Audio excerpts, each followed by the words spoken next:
दोस्तों नमस्कार। आप सबका स्वागत है doctor Shankar vet virtual classes में। मैं डॉक्टर शंकर सिंह आप लोगों को पिछले साल से यूट्यूब के माध्यम से जितने भी वेट्स हैं सबको एडुकेट करने की कोशिश कर रहा हूं और जो बेस्ट इन्फॉर्मेशन है किसी न किसी बीमारी से और उससे रिलेटेड देने की कोशिश करता हूं। मैं आज एक कॉमन प्रॉब्लम जो पहले अपने कंट्री में नहीं थी, इंडिया में नहीं थी, लेकिन अभी एक बर्निंग इशू है और वायरल डिजीज़ है। आप लोग जैसा कि जानते हैं कि लंपी स्किन डिजीज़ बहुत ही स्प्रेड हो रहा है और इसका आउटब्रेक अपने नेबरिंग कंट्रीज़ पाकिस्तान, बांग्लादेश और अपनी कंट्री में भी बहुत जगहों पे देखने को मिल रहा है। तो आज मैंने ये टॉपिक इसलिए चुना है कि हम सबको एटलीस्ट वेल इन्फॉर्म होना चाहिए। हालांकि ये नई बीमारी है अपनी कंट्री के लिए, फिर भी हमें इसके बारे में अच्छे से पता होना चाहिए, तभी हम एक सटीक अप्रोच या तो प्रिवेंशन का या ट्रीटमेंट का ले सकते हैं, जिससे कि ज़्यादा से ज़्यादातर जानवरों की जान बचाई जा सकती है।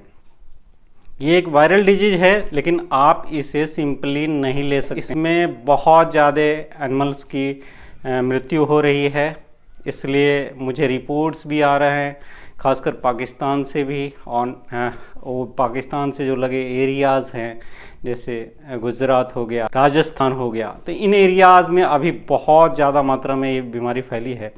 तो हम लोग इसके बारे में इस वीडियो में डिटेल में चर्चा करेंगे ताकि हम लोग एक एक पॉइंट को समझ पाएँ। तो सबसे पहले चलते हैं कि ये वायरल डिजीज़ आखिर है क्या। तो ये एक कैप्री पॉक्स यानी गोट पॉक्स का वेरिएंट है और ये कैप्री पॉक्स वायरस ग्रुप से आता है, जो मेनली क्यूटेनियस इन्वॉल्वमेंट करता है। इस वायरस का अगर आप करेक्टरिस्टिक देखेंगे तो बहुत ज़्यादा हार्डी है और ये स्किन से लेकर के इंटरनल ऑर्गन्स को भी अफेक्ट करता है। वायरस का ट्रांसमिशन कैसे होता है ये जानना आवश्यक है। जो वायरस है एज सच जो फर्स्ट इसका जो मोड ऑफ ट्रांसमिशन है वो मॉस्किटो बॉर्न या इंसेक्ट बॉर्न माना जाता है। यानी कि एक इंसेक्ट किसी वायरेमिक एनिमल को काटता है, फिर दूसरे को जा करके वो बाइट करता है, तो उस रूट से ट्रांसमिट होता है। लेकिन कुछ और भी मोड हैं जो अभी वेल एस्टेब्लिश हुए हैं कि ये वायरस जो है वो सिक्रीशन में आता है। तो सलाइवरी कंटामिनेशन या यूरिन का कंटामिनेशन या एक्सक्रीटा का कंटामिनेशन फीड को होता है, तो वहाँ से ओरल रूट से भी इसका ट्रांसमिशन होता है। इसी तरह से देखा गया है कि जो मदर इन्फेक्टेड है उसका मिल्क अगर काफ पीता है तो उसमें वो वायरस ट्रांसमिट हो जाता है। उसके एरोनाजल ट्रांसमिशन का अभी तक फुल प्रूफ नहीं है, लेकिन किसी भी तरह से इनडायरेक्ट कंटामिनेशन होता है सिक्रीशन का, सलाइवा का, दूसरे एनिमल के। खास करके हम लोग जो गौशालाओं में देख रहे हैं जहाँ पे मैनेजमेंट उस तरह से नहीं होता है, एक साथ कई जानवर रहते हैं, तो वहाँ इसका स्प्रेड बहुत ज़्यादा होता है। तो सिर्फ ये इंसेक्ट बॉर्न नहीं है, बाकी के सिक्रीशन के कंटामिनेशन से भी होना है। तो जब आपको कंट्रोल करना है तो इस बात का विशेष ध्यान देना होगा। एक बार वायरस की एंट्री हो जाती है तो इंक्यूबेशन की पीरियड के बाद ये पायरेक्सिया सबसे पहले इसमें सिम्टम्स आता है और टेम्परेचर जो है 105 के ऊपर रहता है और जो टेम्परेचर है लगातार 2 हफ्ते तक रह सकता है, क्योंकि वायरेमिक स्टेज ही लगभग 2 हफ्ते का होता है और 4 वीक से 8 वीक तक भी कंटिन्यू कर सकता है। तो जब वायरेमिक स्टेज में रहता है तो टेम्परेचर हाई रहता है। साथ ही साथ ये 2 ऑर्गन्स मेन हैं, एक तो लिम्फेटिक्स हैं या लिम्फ नोड, आप लिम्फ नोड का इनलार्जमेंट कर लीजिए, वो बहुत ज़्यादा जनरलाइज लिम्फ नोड का इनलार्जमेंट करता है। और जनरलाइज लिम्फ नोड इनलार्जमेंट में अगर आप सुपरफिशियल लिम्फ नोड देखेंगे तो प्री स्कैपुलर, पैरोटिड, प्रीफेमोरल, सारे के सारे लिम्फ नोड सुपरफिशियली इनलार्ज रहते हैं और बाहर से ही विजिबल होते हैं। दूसरा, जब क्यूटेनियस फॉर्म में आता है तो इसमें इरप्शंस आते हैं, नोड्यूल्स बनने शुरू हो जाते हैं और क्यूटेनियस इरप्शंस भी इतना हाई लेवल का होता है, भयंकर होता है कि लगभग स्किन का हर लेयर उसमें इन्वॉल्व होता है। 1 से 5 cm साइज़ का लीजन हो सकता है। ज़्यादातर लीजन जो है नेक एरिया में या ब्रिस्केट एरिया में, फोर लिम्स पे देखने को मिलता है। और ये जो लीजन है कुछ दिनों के बाद ये लगभग इरप्ट करता है, ब्रस्ट करता है और अल्सरेट करता है, जो उसका सेंटर जो होता है एकदम अल्सर सा बन जाता है। इसका एक और कैरेक्टरिस्टिक है कि ये वायरस जो है, जो लीजन इसमें बनते हैं क्यूटेनियस लीजन, उसमें मसल तक इन्वॉल्व होता है, यानी कि होल स्किन का लेयर के साथ साथ मसल का इन्वॉल्वमेंट होता है, और वो जब सेकेंडरी बैक्टीरियल से कंटामिनेट करता है तो क्रिटिकल सिचुएशन आ जाती है। इसी तरह के लीजन्स जो अल्सरेटिव जैसे नोड्यूल्स हैं वो विसरल ऑर्गन्स में भी बनते हैं। इसका एक और कैरेक्टरिस्टिक है, ये जो जॉइंट से टेंडन होते हैं उनका इन्फ्लामेशन करता है, यानी कि मसल्स और से जो बोन को अटैच करने वाले टेंडन्स होते हैं, तो ये टेंडिनाइटिस करता है, टेंडोसाइनोवाइटिस करता है, और इसके चलते लेमनेस आता है, टेंडिनाइटिस और टेंडोसाइनोवाइटिस के चलते। तो एनिमल लेम हो जाता है, चलना नहीं चाहता है। और जब एक जो क्रिटिकल सिचुएशन है जो इसके लिए मेन है, जो अक्सर देखने को मिलता है, जहाँ पे सर्वाइवल के चांसेस कम रहते हैं, वो है डिपेंडेंट पार्ट का एडिमा। इसमें बहुत हाई लेवल का ब्रिस्केट एडिमा होता है, जॉ एडिमा भी हो सकता है, और साथ ही साथ लिम्ब एडिमा होता है। एडिमा होने के पीछे जो फैक्टर है, एक तो मैंने बताया कि जो लिम्फ नोड्स हैं वो बहुत ज़्यादा इनलार्ज हो जाते हैं और वो कंप्रेस करते हैं लिम्फेटिक्स को, तो ड्रेनेज जो है वो प्रॉपर नहीं होता है। लेकिन इस वायरस का एक और भी कैरेक्टरिस्टिक है, जो वास्कुलर एंडोथेलियम है उसका इन्फ्लामेशन करता है और उसको डैमेज कर देता है, जिसके चलते वास्कुलाइटिस होती है, तो लिम्फेटिक्स और जो ब्लड वेसल्स हैं वो डैमेज्ड हो जाते हैं, तो वहाँ से सिप आउट होता है फ्लूइड। तो डिपेंडेंट पार्ट करके खास करके लिम्ब्स का और ब्रिस्केट का इसमें बहुत ज़्यादा एडिमा होता है, और कुछ दिनों के बाद वहाँ से फ्लूइड उज आउट होता है, यहाँ वहाँ अल्सरेट हो जाता है, तो वहाँ से ड्रॉप बाय ड्रॉप फ्लूइड गिरने लग जाता है, और फिर एनिमल जो है हाइपोवोलेमिक शॉक में जाता है, और फिर एनिमल के कोलैप्स होने के चांसेस बढ़ जाते हैं।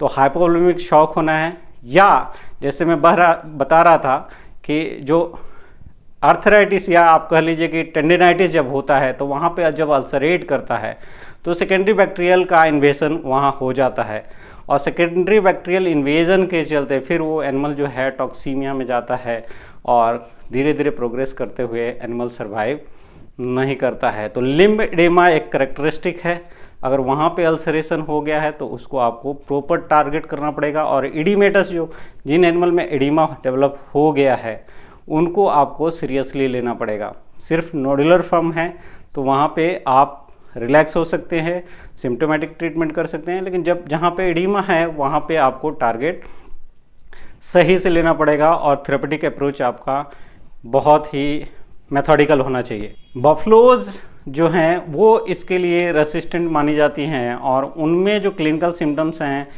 बिल्कुल कैटल की तरह नहीं आते हैं। अगर कैटल में भी देखें तो जो जेबू कैटल हैं, इंडिजिनस कैटल हैं, ये क्वाइट रेसिस्टेंट हैं, इनमें उतनी मोर्टालिटी भी नहीं है, और साथ ही साथ इनमें इरप्शंस भी उतने ज़्यादा नहीं आते हैं। जबकि क्रॉस ब्रीड और जो जेबू एक्जोटिक एनिमल्स हैं उनमें सीवियर इन्फेक्शन होता है, और वो उनमें मोर्टालिटी भी बहुत ज़्यादा होती है।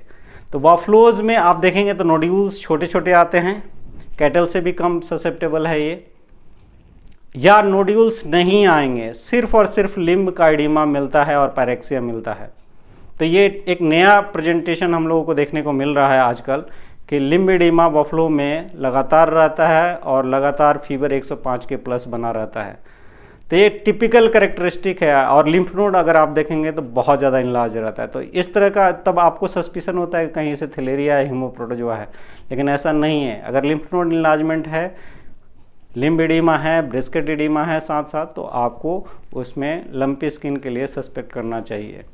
तो ये वायरल डिजीज है, जैसा कि आप जानते हैं। लोगों का ऐसा मानना है कि वायरल डिजीज है तो इसमें एंटीबायोटिक नहीं देना, लेकिन जैसे मैं बता रहा था कि एक अल्सरेट करेगा और वहाँ पे फिर सेकेंडरी बैक्टीरियल इन्फेक्शन होगा। इसी तरह से मान लीजिए जीआई ट्रैक्ट में तमाम तरह के अल्सरेशन है, तो वहाँ अक्सर कंटामिनेशन होता है, तो सेकेंडरी बैक्टीरियल इन्फेक्शन रहता है। तो जो डेथ है वो या तो हाइपोवोलेमिया से होना है या सेकेंडरी बैक्टीरियल सेप्टिसीमिया से होना है। तो इन दो चीज़ों को आपको ध्यान में रखना पड़ेगा। सेकेंडरी बैक्टीरियल फर्दर असेस करे या बैक्टीरिया को प्रोलिफरेट होने का मौका मिले, इसके लिए एक और दूसरा फैक्टर है। ये क्या करता है कि ज़बरदस्त इम्यूनिटी को कॉम्प्रोमाइज़ करता है। वायरल डिजीज़ है, लंबा कोर्स है, और ये माइलो सेपरेशन करता है जिसके चलते आप देखेंगे तो टोटल ल्यूकोसाइट काउंट जो है इसका बहुत ज़्यादा लो रहता है। जो हम लोगों ने भी यहाँ जो पेशेंट प्रेजेंट किए जाते हैं उनका जब TLC काउंट देखते हैं तो बहुत लो होता है, 2000 2500 ऐसे TLC काउंट मिलता है, किसी किसी में 2000 से कम भी टोटल ल्यूकोसाइट काउंट मिलता है। तो ये इंडिकेट करता है कि ये पोटेंट इम्यूनोसप्रेसिव भी है। अब मामला ये है कि आपको टारगेट क्या करना है, रिस्क वर्सेस बेनिफिट देखना होता है, आपको इलाज करना होता है। तो इम्यूनिटी को डाउन भी नहीं होना देना है, लेकिन जैसे कि मैं बता रहा था कि वैस्कुलाइटिस होती है, इडीमा होता है, तो वहाँ पे आप जब मैं ट्रीटमेंट बताऊँगा तो आपको बताऊँगा कि क्यों टारगेट कैसे करना है।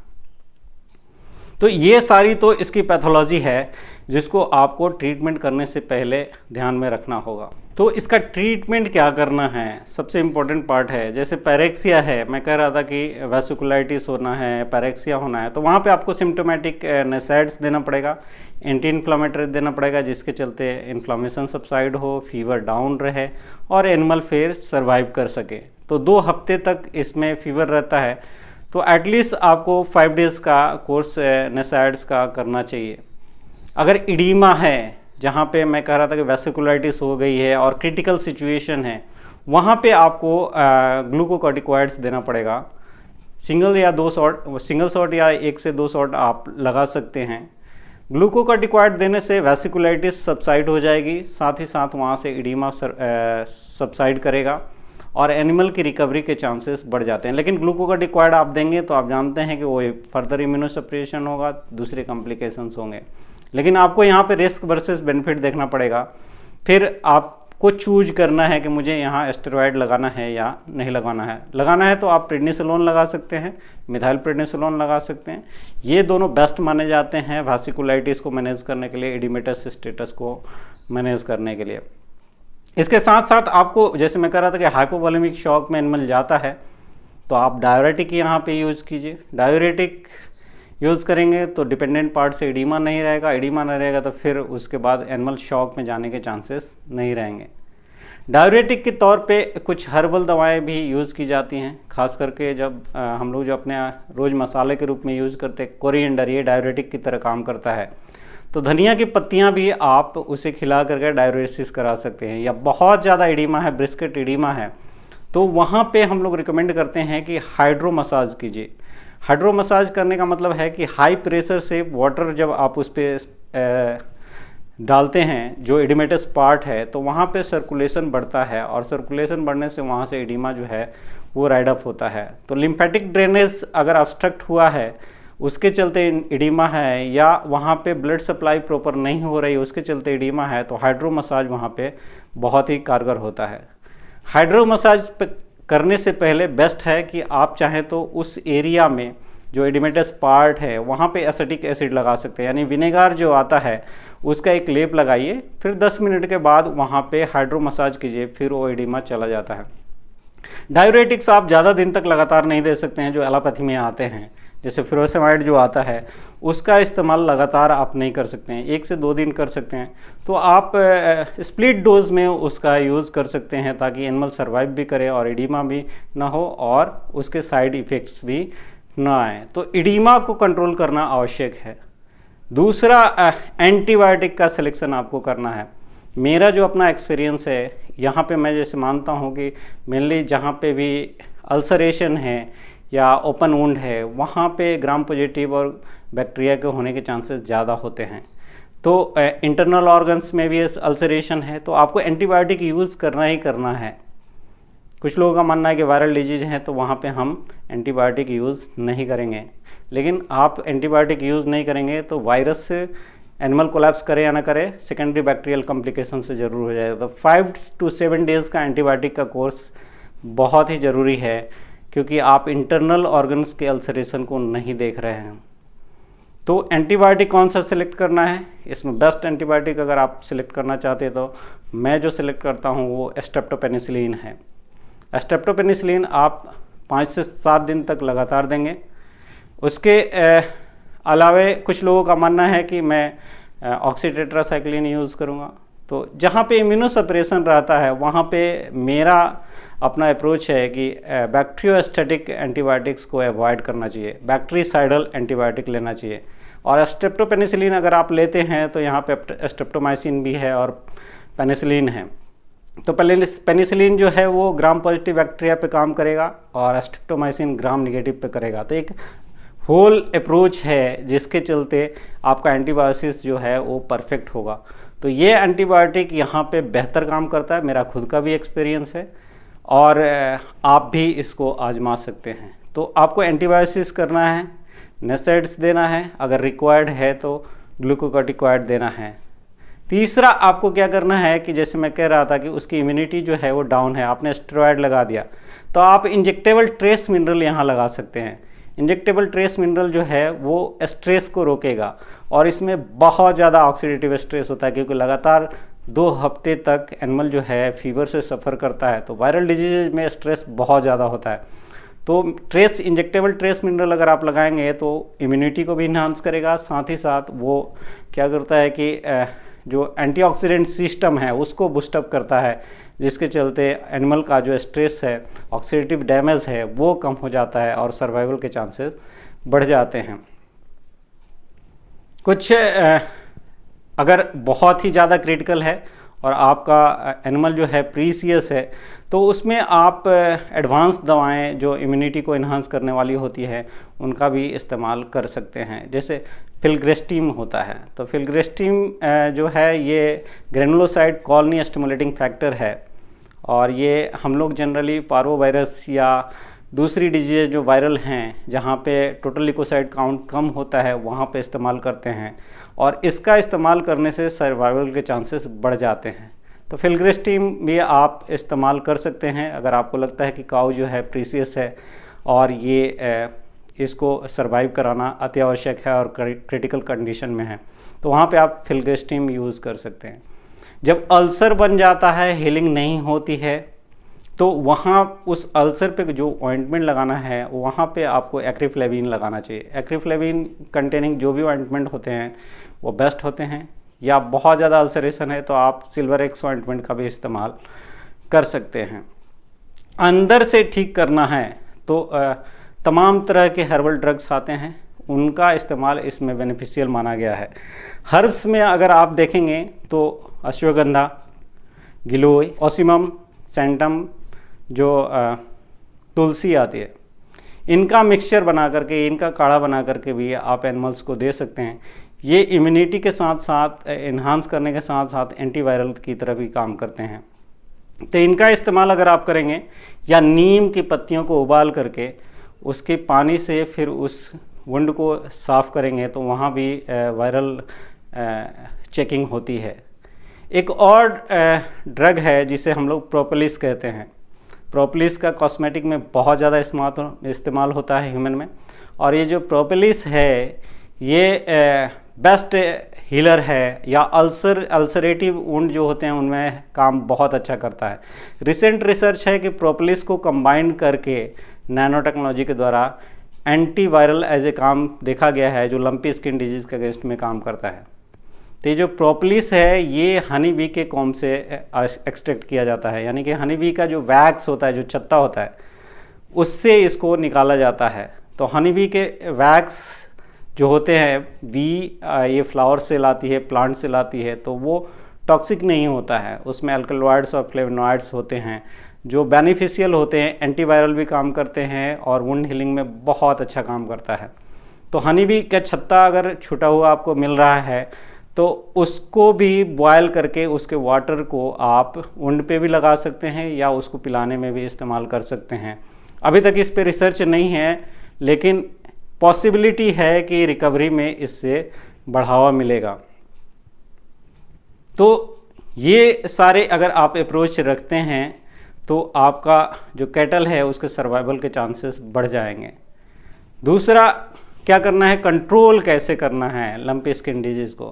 तो जैसे मैं बता रहा था कि ये कैप्री पॉक्स से होता है, तो जो गोट पॉक्स का वैक्सीन आता है वो इसमें क्रॉस प्रोटेक्शन देता है। तो वो गोट पॉक्स का वैक्सीन अपनी कंट्री में अवेलेबल है। आप 5 ml सिंगल शॉट लगाएंगे तो तो वो इसको प्रोटेक्शन देता है। तो जो एनिमल इन्फेक्टेड नहीं हैं उनको गोट पॉक्स वैक्सीन लगाया जा सकता है। लंपी स्किन डिजीज़ का वैक्सीन अभी तक डेवलप नहीं हुआ है, लेकिन हेस्टर कंपनी जो है इस पे काम कर रही है और बहुत जल्द मुझे लगता है कि लंपी स्किन डिजीज़ का एक्सक्लूसिव वैक्सीन भी वो लेकर के इंडिया में आएगी। तो वैक्सीनेशन करके आप एनिमल्स जिनमें इन्फेक्शन नहीं है उन्हें बचा सकते हैं। दूसरा, मॉस्किटो का कंट्रोल का आपको विशेष ध्यान देना होगा, इंसेक्ट बाइट्स ना हो उसके लिए अपने एनिमल्स को जो भी मॉस्किटो रिपेलेंट हैं उनका इस्तेमाल करें अगर आपका एनिमल हेल्दी है तो। साथ ही साथ जो इन्फेक्टेड एनिमल हैं उनको सेग्रीगेट करें, उनके यूरिन, उनके फीसिस और उनके सलाइवा को कंटामिनेट ना होने दें, उनके साथ दूसरे जानवरों को खाने के लिए ना आने दें। तो ये सारी अप्रोच लेकर के आप एनिमल को बचा सकते हैं। तो मेरे साथ बने रहने के लिए बहुत बहुत धन्यवाद। आप मुझे इसी तरह से प्यार देते रहिए और मेरे चैनल को सब्सक्राइब कीजिए अभी तक अगर आपने सब्सक्राइब नहीं किया तो, और अपने दोस्तों के साथ शेयर कीजिए। थैंक यू, धन्यवाद, नमस्कार।